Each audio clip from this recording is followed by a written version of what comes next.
호메로스의 오디세이아. 문학 역사상 가장 위대한 여정 중 하나로 꼽히죠. 근데 이 엄청난 이야기를 제대로 이해하려면 사실 딱 한 가지 질문부터 시작해야 합니다. 주인공은 대체 왜 그렇게 오랫동안 집에 돌아가지 못했을까요? 여러분 한번 상상해 보세요. 10년 동안 정말 끔찍한 전쟁에서 살아남았어요. 이제 드디어 집에 갈 수 있겠다 싶었는데 웬걸 그 집에 가는 데만 또 10년이 걸린 겁니다. 합의 20년이에요. 20년. 아니 도대체 한 영웅한테 무슨 일이 있었길래 이렇게까지 기구한 운명을 겪어야 했을까요? 오늘 바로 그 미스터리의 배경을 한번 파헤쳐보겠습니다. 그래서 오늘은요, 먼저 이 이야기의 주인공 오디세우스가 누군지 알아보고 그를 집에서 멀어지게 만든 그 거대한 전쟁은 왜 시작됐는지 살펴볼 거예요.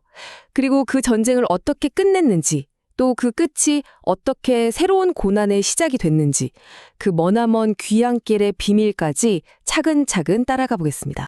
자, 그럼 첫 번째 이야기부터 시작해 볼까요? 이 모든 사건의 한가운데 있는 남자, 오디세우스는 과연 어떤 인물이었을까요? 네, 이 사람이 바로 오디세우스입니다. 이타카라는 작은 섬나라의 왕이었고 또 한 가정의 가장이었죠. 전쟁을 승리로 이끈 위대한 영웅이었는데 참 아이러니하게도 바로 그 위대한 승리가 자기 자신에겐 끔찍한 재앙의 시작이 돼버렸어요. 그러니까 그의 이야기는 그냥 모험담이 아니라 한 남자의 기구한 운명에 대한 이야기라고 할 수 있죠. 근데 여기서 아주 중요한 사실이 하나 있습니다. 우리가 아는 오디세이아가 사실은 일종의 속편이라는 거예요. 이 작품의 배경을 제대로 이해하려면 그 전편에 해당하는 일리아스라는 서사시를 먼저 알아야 합니다. 일리아스가 바로 그 10년짜리 전쟁 이야기고요. 오디세이아는 그 전쟁을 끝내고 집으로 돌아가는 한 영웅의 저주받은 여정을 다루거든요. 자, 그럼 이제 시간을 좀 거슬러 올라가 보죠. 오디세우스를 무려 10년 동안이나 집에서 떠나 있게 만든 그 어마어마한 전쟁, 대체 어떻게 시작된 걸까요? 이 모든 일의 시작은요, 좀 어이없게도 신들의 사소한 자존심 싸움이었어요. 미의 여신 아프로디테가 트로이의 왕자 파리스한테 딜을 합니다. 나를 최고의 여신으로 뽑아주면 세상에서 제일 예쁜 여자를 아내로 맡게 해줄게. 파리스는 당연히 콜을 외쳤죠. 근데 문제가 뭐였냐면 그 세상에서 제일 예쁜 여자 스파르타의 왕비 헬레네가 이미 결혼한 몸이었다는 거죠. 유부녀였어요.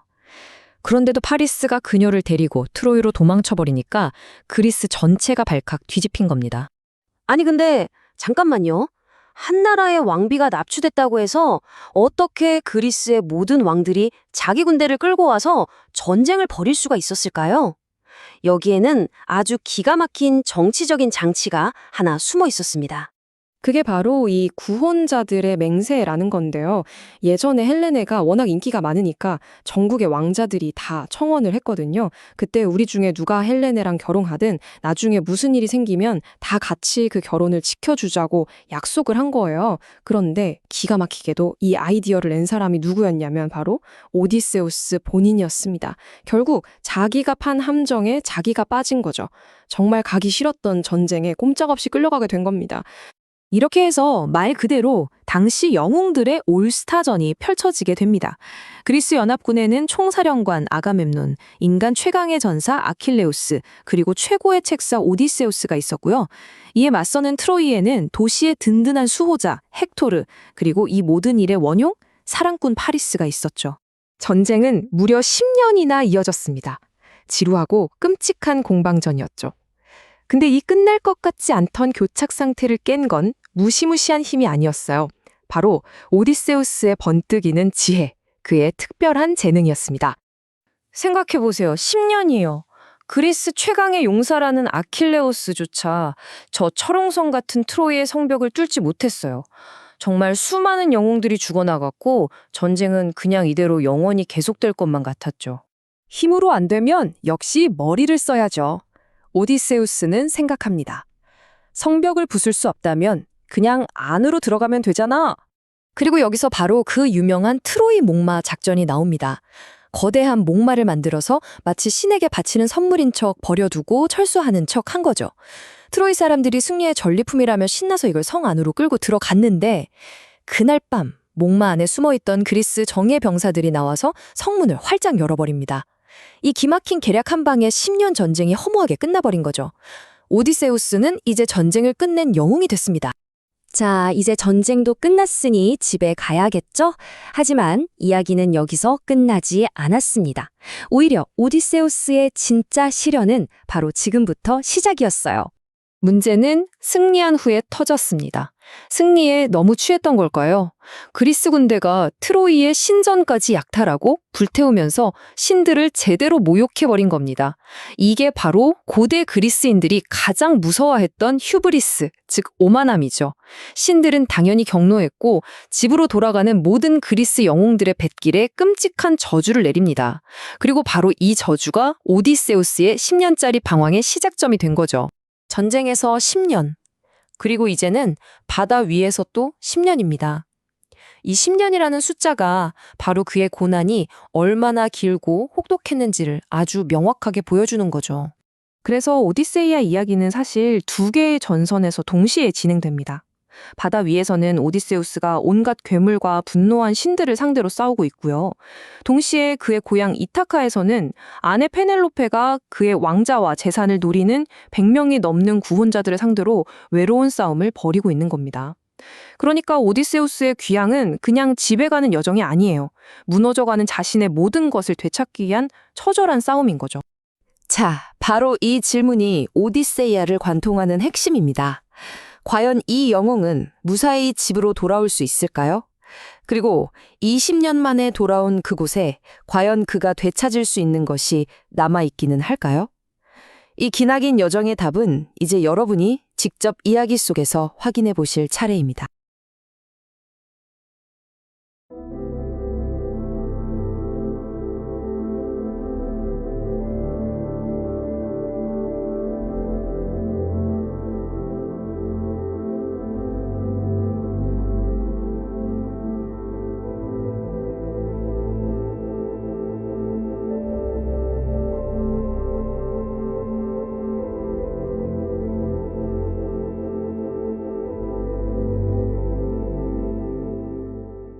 오디세이아, 이 이름만 들으면 그냥 오래된 신화 이야기라고 생각하실 수도 있어요. 하지만 절대 그렇지 않습니다.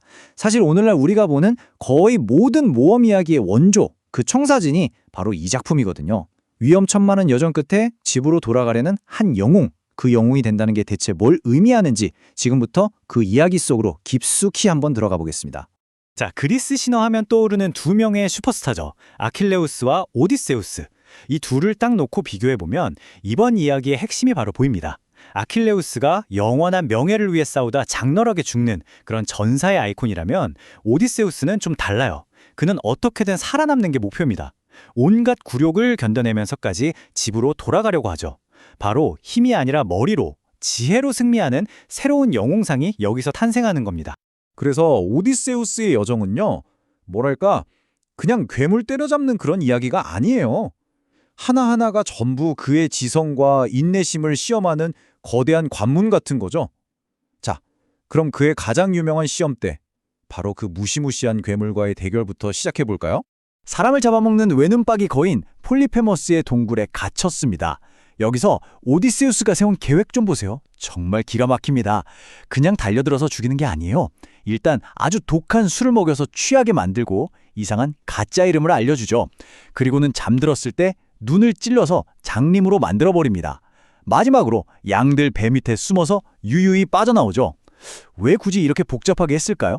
만약 거인을 그냥 죽여버렸다면 동굴 입구를 막은 그 어마어마한 돌덩이를 아무도 치울 수 없었을 테니까요. 모든 단계가 정말 치밀하게 계산된 생존 전략이었던 겁니다. 여기서 오우티스라는 이름이 정말 신의 한 수가 됩니다. 이게 그리스어로 아무도 아니다, 노바디라는 뜻이거든요.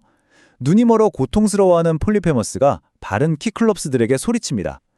오우티스가 날 죽이려 한다! 고요. 그러니까 아무도 날 죽이려 하지 않아 라고 들리는 거죠. 다른 거인들은 뭐야 장난하나? 하고 그냥 가버립니다. 정말 대단하죠? 영웅에게 이름은 곧 자존심이고 모든 것인데 오디세우스는 살아남기 위해 기꺼이 아무도 아닌 자가 된 겁니다. 정체성을 버려서 목숨을 구한 이 역설 정말 놀랍지 않나요? 근데 이 아이디어가 여기서 끝나지 않아요. 보세요. 생존을 위해 자기 이름을 지워버리는 이 모티프가 현대 작품에서도 계속해서 반복됩니다. 줄 베른의 소설에 나오는 네모 선장. 네모가 라틴어로 아무도 아니다란 뜻이거든요. 영화 데드맨의 원주민 안내인 이름도 노바디고요. 심지어 니모를 찾아서라는 제목도 여기서 따왔다는 해석이 있을 정도니까요. 오디세우스의 재치가 수천 년을 뛰어넘어 계속해서 우리에게 영감을 주고 있는 거죠. 자, 이제 다음 실현으로 넘어가 보죠. 근데 이번 상대는요, 칼이나 창으로 싸울 수 있는 그런 괴물이 아니에요. 한번 들으면 절대로 거부할 수 없는, 너무나 아름다워서 결국 선원들을 죽음으로 이끄는 바로 세이렌의 노래입니다.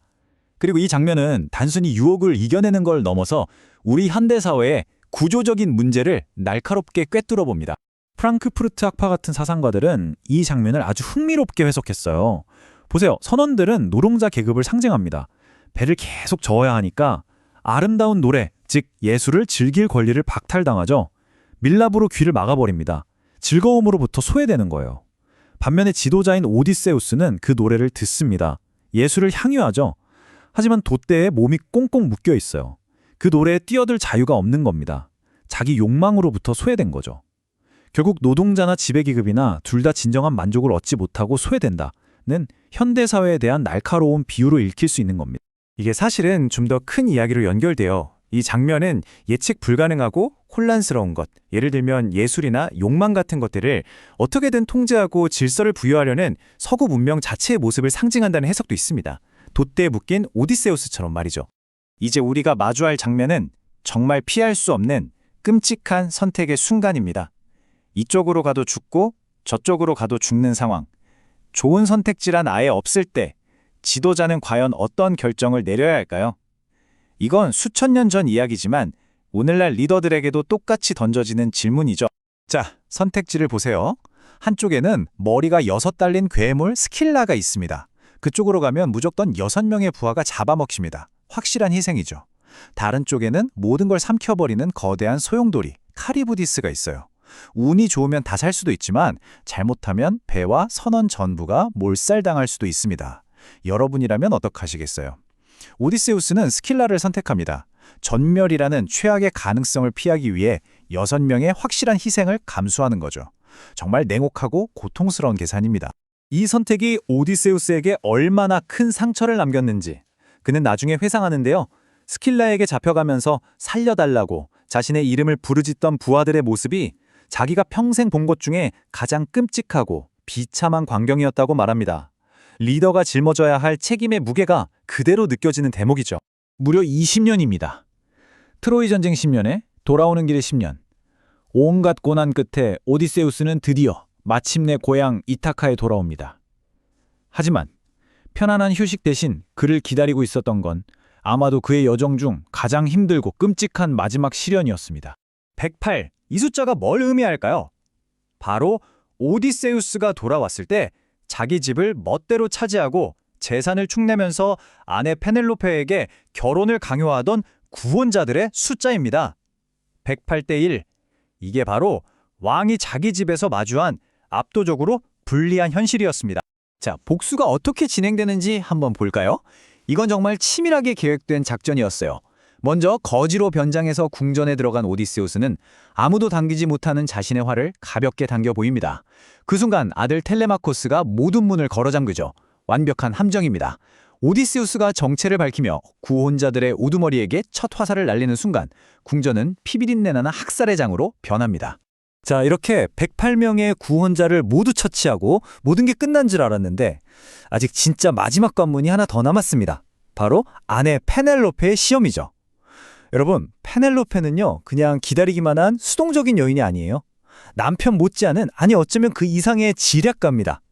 그녀는 힘이 아닌 지혜로 20년 만에 돌아온 이 남자가 진짜 자기 남편인지 확인하려 합니다. 이 장면, 정말 오디세이아 전체를 통틀어 가장 아름다운 장면 중 하나라고 생각해요. 페넬로페는 일부러 하인에게 손님을 위해 우리 부부 침실의 침대를 밖으로 내오너라 하고 떠봅니다. 그 말을 들은 오디세우스가 버럭 화를 내죠. 대체 누가 우리 침대를 옮긴단 말이오? 그 침대 기둥 하나는 땅에 뿌리 박은 살아있는 올리브나무로 내가 직접 만든 것인데. 바로 이겁니다. 이 비밀은 오직 그들 두 사람만이 아는 것이었죠. 20년의 세월도 변해버린 외모도 넘어설 수 있는 확실한 증표. 땅에 뿌리 내린 나무처럼 흔들리지 않았던 그들의 사랑을 확인하는 순간입니다.